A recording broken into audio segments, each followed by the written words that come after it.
6주차 과제 8번 문제에 대한 생각을 나눠보도록 하겠습니다. 다항식에서 상수항을 계수에 포함시킬 수 있는지 의문을 갖는 학생들을 많이 볼 수 있습니다. 먼저 다항식에 대하여 살펴보면 이러한 꼴로 나타낼 수 있는 식을 x에 대한 다항식이라고 하고 여기서 n을 다항식의 차수라고 합니다. 그리고 이 다항식은 x에 대한 n차 다항식이라고 부릅니다. 여기서 ak, x의 k제곱 형태로 주어진 항을 x에 대한 k차 항이라고 하며 이때 ak는 k차 항의 개수가 됩니다.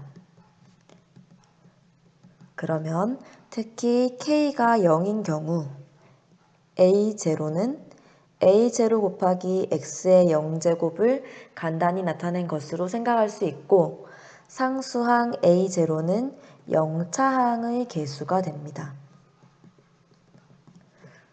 따라서 상수항도 개수의 일종이라는 것을 생각할 수 있습니다.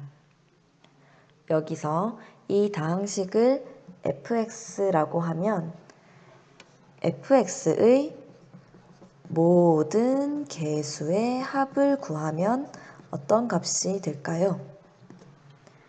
모든 개수의 합이기 때문에 n차 항의 개수부터 차례로 1차 항, 상수항까지 모든 것을 다 더해줘야 하는데요. 이것은 fx의 식에 2를 대입한 값과 같다는 것을 알 수 있습니다. 여기서 모든 개수의 상수항도 포함되기 때문에 모두 더해줘야 된다는 것을 빠뜨리지 않아야 하겠습니다. 학생들이 개수와 상수항에 대한 오개념을 가지게 된 이유가 무엇일까요? 처음으로 다항식에 대한 개념을 접하게 되는 중1 교과서를 살펴보겠습니다. 1차식이란 무엇인가?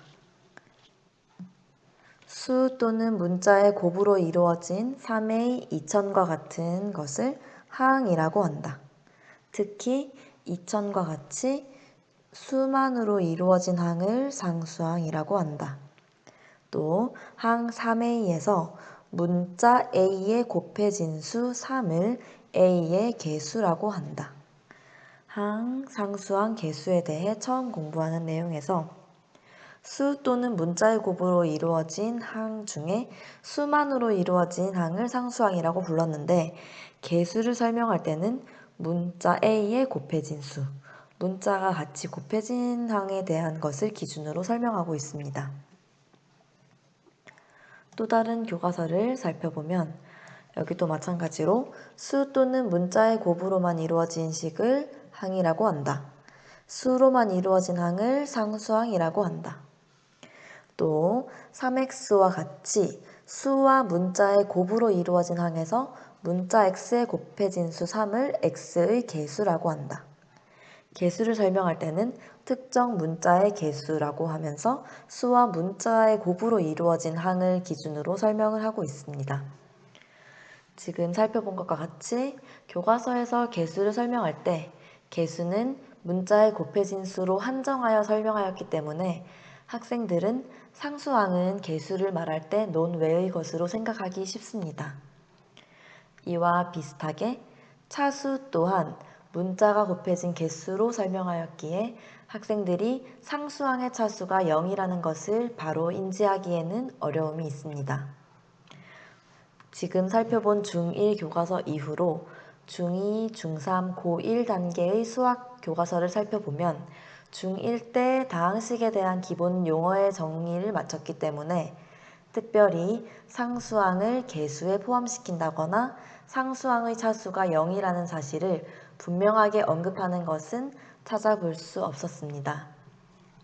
다만 상수항은 모두 동류항이다. 이것은 중1 교과서 다음 단원에 나오는 1차식의 덧셈과 뺄셈 부분인데요. 문자와 차수가 각각 같은 항을 그 문자에 대한 동류항이다 라고 하면서 상수항은 모두 동류항이다 라는 부분을 언급하고 있습니다.